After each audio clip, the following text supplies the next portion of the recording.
Hi everyone, and thanks for watching this week's dispatch video. Unfortunately, this exterior is not the outside of my house, but Rudding Park Hotel, where we've been for an internal work event. Anyway, this week's dispatch video surrounds an employee's resignation, a key employee resignation, and how we should act in relation to the notice period that might apply.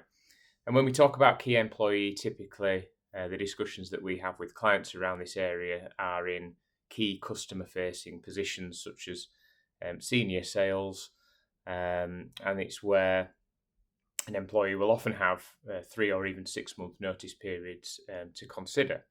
So, do I allow the employee to work the notice? Do I place them on garden leave, or are they paid in lieu? And there's a number of considerations that go with each. So with somebody working the notice, they'll obviously carry on coming to attend for work, carrying out the normal role generally. That first benefit is that it provides great value to the employer because they're getting some work out of the employee during that period whilst a replacement is found. That can assist with continuity as well. So it will allow potentially for the training up of the colleague's replacement who is leaving, and possibly generates a good handover as well back to the business. This generally relies on an amicable exit, so an employee not leaving under a cloud and who is happy to continue assisting during the notice period. Otherwise, there are significant risks to the business. So somebody remaining with their employer for the notice period may make mistakes, particularly if they are demotivated, may actually try and sabotage the employer's operation if they are that way inclined. They may display negative attitudes and behaviours which could seep into colleagues, and where they may be leaving to join a competitor or another similar business. There are risks to the business's confidential information, intellectual property, and potentially the employee might be using their notice period to actively solicit customers and staff in extreme cases.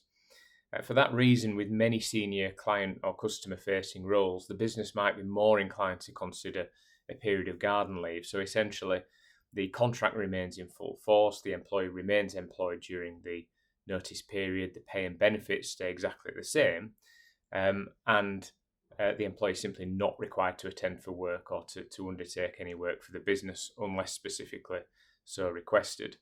Benefit here is that the employer retains some control over the employees' actions because they do remain employed and they remain subject to the obligations under the contract and implied obligations as well. So a duty of fidelity continues to be owed to the business, duty to maintain confidentiality, and that does allow the business to retain some control over the employee without actually putting them within the business undertaking work.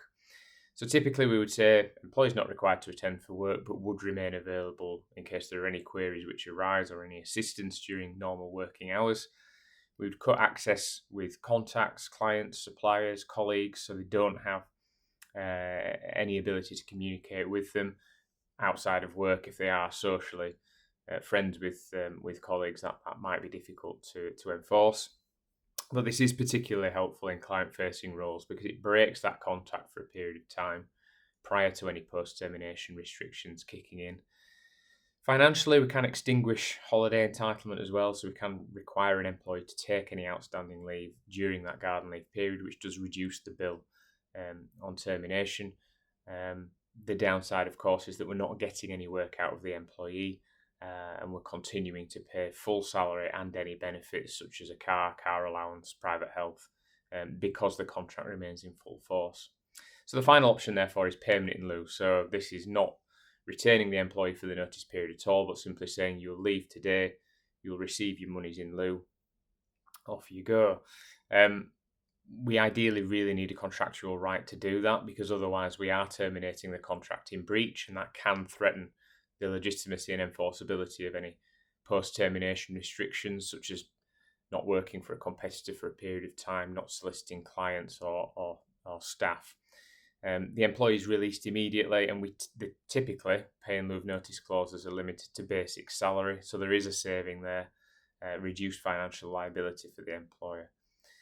But because the employee leaves immediately, there's very limited scope for a handover. There's no ability to train up another employee, and there may be a number of loose ends which remain uncertain as a result. And crucially as well, because the employee is released from the contract immediately, whilst they may have post-termination obligations, they may feel more inclined to act in breach of their post-termination obligations more quickly. So because they're not employed and they're getting the payment in lieu of notice in satisfaction of their notice pay, that may make them think, well, I might try and solicit customers and staff because ultimately are they going to go after me and I've already got my money. So there's a number of different considerations which really depend on the type of employee you have, the circumstances of the resignation, the risk that they pose to the business, and the objectives of the business. Is this about protecting your information and clients? Is it about reducing financial liability? Is it about trying to get a decent handover and a good succession plan in place? Hope that's been helpful. If you do need any assistance on this area or anything relating to employment law generally, please do get in touch. Visit the website chadwicklawrence.co.uk or email employmenthub@chadlaw.co.uk. Thank you.